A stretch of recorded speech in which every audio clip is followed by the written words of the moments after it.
အားလုံးမင်္ဂလာပါဒေါက်တာဆောလက်ဆော့ဖစ်ကနေကြိုဆိုပါရစေဒီနေ့မိလာတာကတော့ဒီချက်စာ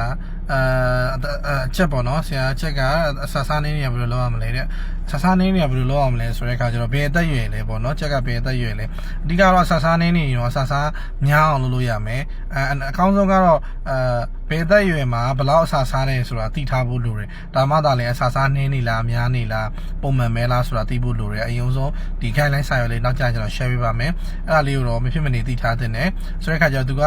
ကျွန်တော်ထင်တယ်အတွေ့အကြုံရှိပြီးသားသိပြီးသားလို့ထင်တယ်ဒါပေမဲ့ဆာဆုံးနင်းနေလို့ဘယ်လိုလုပ်ရမလဲဆိုပြီးမေးတာလို့ကျွန်တော်ထင်တယ်ပေါ့နော်ဆိုတဲ့အခါကျတော့ဆာဆုံးနင်းရချက်ကြောင့်အငယ်ပိုင်းတွေမှာနေတယ်ဆိုတာကတတိယဖြစ်ကိုယ့်ရဲ့ view social မှု view ဆိုင်မှုနဲ့လည်းအများကြီးဆိုင်နေမိကင်တဲ့အခါမှာဒီအပူအေးမများတဲ့အခါမျိုးမှာချက်ကနေရထိုင်ရတာအဆင်မပြေဘူးအစာစားနှုံးထဲမှာဖြစ်တယ်နောက်တစ်ခုကအစာတွေကိုကျွန်တော်တို့ခါတိုင်းအများကြီးစုပြုံပြီးထားလိုက်တဲ့အခါမျိုးမှာကျွန်တော်တို့ရဲ့အစာရဲ့ fresh ဖြစ်မှုအနံ့သက်တော့၎င်းအစာရဲ့ smell ပေါ့နော် taste တွေကဘယ်လိုပြောရမလဲလက်ဆက်မှုနည်းသွားတဲ့ခါမျိုးတွေမှာချက်ကအစာစားခြင်းစိတ်တိတ်မရှိတာလည်းဖြစ်နိုင်တယ်ဒါမျိုးအဖြစ်ဆိုကျွန်တော်တို့အမြင်နဲ့ပြောဖြစ်တယ်ချက်ငယ်လေးတွေမှာများသောအားဖြင့်ဒီအစာကိုနည်းနည်းနဲ့များလေးပေါ့နော်အချိန်ကြီးများလေးပေါ့ဒါပါတော့အစာထည့်မယ်ဆိုရင်အပြည့်မောက်ကြီးထည့်ရတဲ့ဆိုင်ရင်အစာကိုအနည်းငယ်ပေါ့နော်တတိုင်းတစ်ပိုင်းသူတို့စားလိုက်တော့တဲ့ပမာဏလေးကိုဖြတ်ဘန်းဆိုလဲဘန်းလေးအပြည့်အမောက်ကြီးတဲ့ဆိုင်ဘန်းကိုပြန့်လေးနဲ့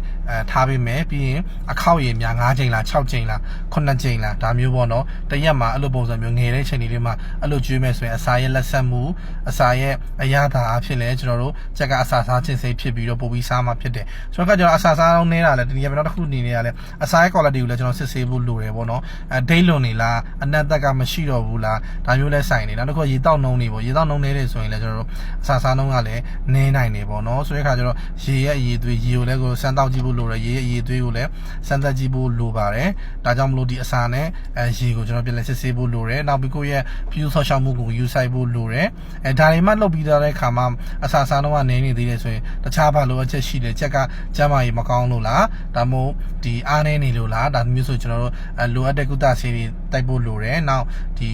သူတို့တက်တာဖြစ်တဲ့အပူချိန်အတိုင်းထားပြီးတော့ဒီအားဆေးတွေဗီတာမင် C တို့နောက်ဒီဒဏ်ခံစေတဲ့ဆေးတွေကိုကျွန်တော်တို့ဆက်ပြီးတော့တိုက်ဖို့လိုတယ်ဒါမှသာကျွန်တော်အကောင်ကြီးတဲ့ခါတွေမှာဆိုလဲကျွန်တော်အစာစားနှုန်းကရာသီဥတုအရန်ပူတဲ့ခါမျိုးဆိုလဲနေတတ်တယ်ပေါ့နော်ဆိုတဲ့ခါကျရာသီဥတုပူတဲ့ချိန်မှာကျွန်တော်တို့အစာခဏဖြတ်ထားပြီးတော့အစာတနေ့ရာသီဥတုအေးတဲ့ချိန်တနေ့ရာပြင်ညပိုင်းတွေမှာပြန်ပြီးတော့မောင်းကျွေးတညလုံးမောင်းကျွေးမယ်ဆိုလဲအစာစားနှုန်းအဓိကအစာစားနှုန်းမှီဖို့လိုအပ်တယ်ပေါ့နော်ဒါမျိုးလေးတွေကိုယ့်ရဲ့ management ပေါ်မူတည်ပြီးတော့အတိုး short လုပ်ဖို့လိုအပ်တယ်ဒီစာကိုစနစ်တကျမောင်းကျွေးတတ်ဖို့တိုးကျွေးတတ်ဖို့လိုအပ်တယ်ပေါ့နော်ဒီလိုမျိုးလုပ်လို့ရပါတယ်နော်โอเคပါအားလုံးကျေးဇူးတင်ပါတယ်ဒေါက်တာဆော့ဖြစ်ပါတယ်